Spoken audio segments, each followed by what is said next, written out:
Pernah kepikiran nggak sih soal cerita di balik benda-benda yang kita pakai sehari-hari? Nah, kali ini kita bakal nyelam bareng ke dunia kerajinan yang seru banget. Melihat gimana tradisi kuno bisa berubah jadi tren modern yang super inovatif. Oke, coba diperhatiin gambar ini. Apa coba hubungannya antara sendok garpu kayu, cermin hias, sama mobil-mobilan? Kelihatannya beda banget kan? Jawabannya mungkin bakal bikin Anda kaget. Jawabannya adalah kerajinan. Iya, benar banget. Semua benda ini adalah produk keterampilan tangan. Sebuah perpaduan yang pas antara skill, ide kreatif, dan juga fungsi atau tujuan. Jadi, apa sih sebenarnya yang bikin sebuah benda itu disebut kerajinan?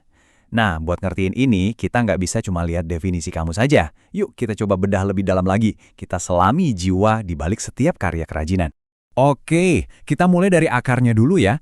Dalam bahasa kita, kerajinan itu kan dari kata rajin, yang artinya tekun, sungguh-sungguh. Nah, ini petunjuk penting banget.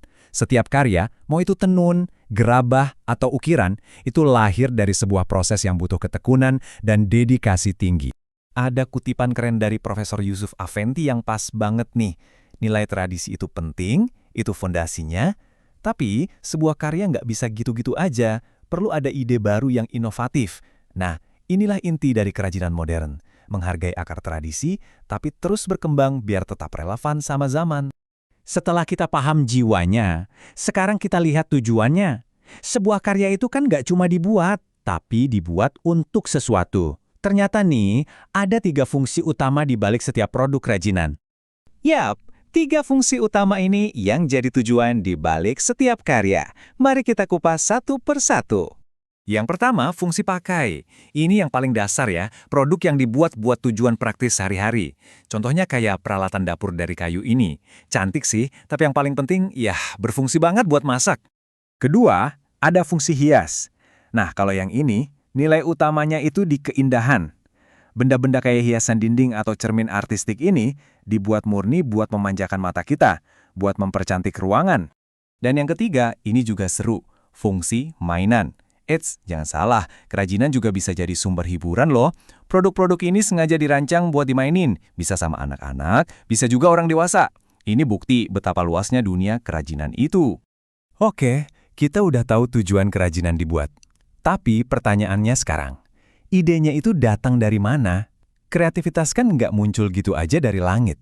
Yuk, kita telusuri sumber inspirasi para perajin. Sebagian besar ide itu datangnya dari budaya. Nah, ini bisa kita bagi jadi 2 kategori besar. Pertama, inspirasi dari budaya benda. Ini hal-hal yang fisiknya ada, bisa kita lihat, bisa kita sentuh. Contohnya bangunan, pakaian, atau ukiran. Terus yang kedua, inspirasi dari budaya non-benda. Ini yang nggak berwujud, kayak kepercayaan, mitos, atau bahkan gerakan tarian. Ini nih contoh pas inspirasi dari budaya benda. Sebuah patung kuno atau ukiran di rumah adat itu bukan cuma objek pajangan.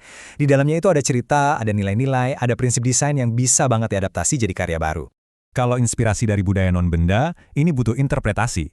Gimana caranya gerakan dinamis dari sebuah tarian atau alur cerita legenda bisa jadi sebuah produk? Yaitu dia sininya, diterjemahin jadi bentuk, pola, dan simbol-simbol baru yang unik. Wah, teori-teori tadi jadi makin seru kalau kita lihat langsung prakteknya. Yuk kita lihat gimana budaya dan kerajinan ketemu di dunia fashion modern. Kita ambil studi kasus yang keren banget dari Tanah Toraja. Di panggung-panggung mode besar kayak Indonesia Fashion Week, kita bisa lihat tren yang lagi kuat banget. Para desainer sekarang nggak cuma lihat ke luar negeri, tapi justru menggali ke dalam, mengeksplorasi kekayaan budaya Nusantara, buat bikin gaya yang segar, otentik, dan punya cerita. Salah satu tambang emas inspirasi itu ya Tanah Toraja di Sulawesi Selatan. Motif ukiran dan tenun mereka itu bukan sekedar hiasan biasa loh. Setiap garis, setiap bentuknya punya makna yang dalam banget. Coba deh lihat beberapa contoh ini. Motif Pakapuk Baka itu simbol harapan buat persatuan keluarga. Terus ada Pak Sekong Kandaure yang bentuknya melengkung, itu doa biar keturunannya hidup bahagia. Keren kan? Ada juga Pak Bombo Uai, terinspirasi dari serangga air yang melambangkan semangat kerja cepat dan terampil. Dan inilah hasilnya. Simbol-simbol kuno yang penuh makna itu diubah jadi busana yang super modern. Motif-motif tadi diolah lagi jadi pola, jadi tekstur, jadi siluet baju yang kekinian banget. Nah, ini dia jembatan antara tradisi dan tren. Cerita Tanah Toraja tadi kan luar biasa ya. Tapi inspirasi kayak gini tuh nggak cuma ada di sana. Inspirasi ada di mana-mana. Sekarang, yuk kita tarik fokusnya lebih dekat, ke diri Anda dan lingkungan sekitar Anda. Proses kreatif di balik kerajinan itu sebenarnya universal dan bisa dilakuin siapa aja. Semuanya dimulai dari ngamatin lingkungan sekitar, terus eksplorasi ide, lanjut ke bikin rancangan, dan akhirnya, ya, diwujudkan jadi karya. Ini adalah perjalanan yang bisa Anda mulai kapan aja.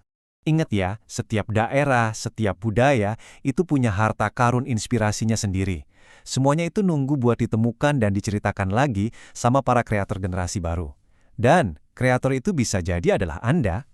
Jadi, saya mau tinggalin Anda dengan satu pertanyaan.